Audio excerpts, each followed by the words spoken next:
Un syndicat au cœur de la polémique. Aujourd'hui, quand on est une femme, on subit des discriminations. Donc on organise des réunions pour permettre aux femmes d'exprimer les discriminations qu'elles peuvent subir. Et on organise aussi des réunions pour permettre aux personnes touchées par le racisme de pouvoir exprimer ce qu'elles subissent. Le problème, c'est qu'il y a des réunions racisées ou non mixtes qui se mettent en place. Des réunions non mixtes. Ces réunions non mixtes. Réunions en non-mixité raciale. Dans un cadre non mixte. Les espaces en non-mixité, les réunions en non-mixité. Les réunions non mixtes racisées, c'est quelque chose d'inacceptable. C'est profondément scandaleux. Les gens qui se prétendent progressistes et qui distinguent les gens en fonction de la couleur de leur peau nous mènent vers des choses qui ressemblent au fascisme. C'est une attaque frontale contre les valeurs de la France et contre ce que nous sommes. Alors il faut quand même noter que la non-mixité, c'est une pratique militante qui ne date pas d'hier. Dans les années 60, il y a eu des associations qui ont dit les Blancs n'arrivent pas à comprendre. Maintenant, on va rester entre Noirs et on va pouvoir parler librement de cette question de libération raciale. Le mouvement de libération des femmes est né sur le principe que quand on se retrouvait entre femmes uniquement, quelque chose allait se produire. On n'est pas obligé de nous croire. Ben oui, ça se produisait. Une autre parole surgissait. On ne parlait pas du tout de la même manière. Nous, les femmes, parlons-nous, regardons-nous. Le mouvement de libération des femmes, le MLF. Le mouvement en tant que tel s'est créé en 70. Christine Delphi est sociologue.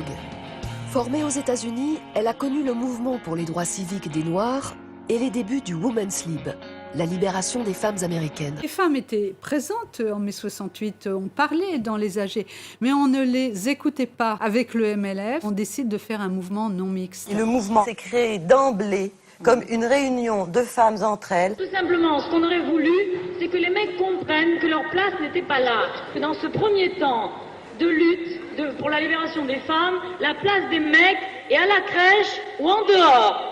Et alors que leurs épouses discutaient de l'avortement libre et gratuit, de la contraception, du viol, de l'homosexualité, de l'accouchement, ils langeaient et pouponnaient.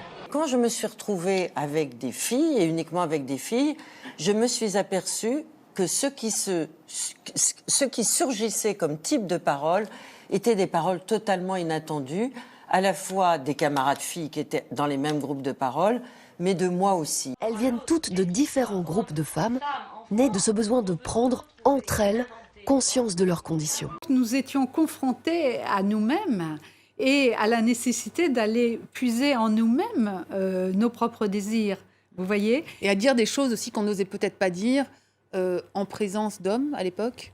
Absolument, parce que toute la question de la sexualité, par exemple, ça a été fondamental. Hein. Et puis, il y avait aussi la question de notre place dans la société. Vous voyez, énormément de sujets qui ont été abordés. C'était une ambiance survoltée.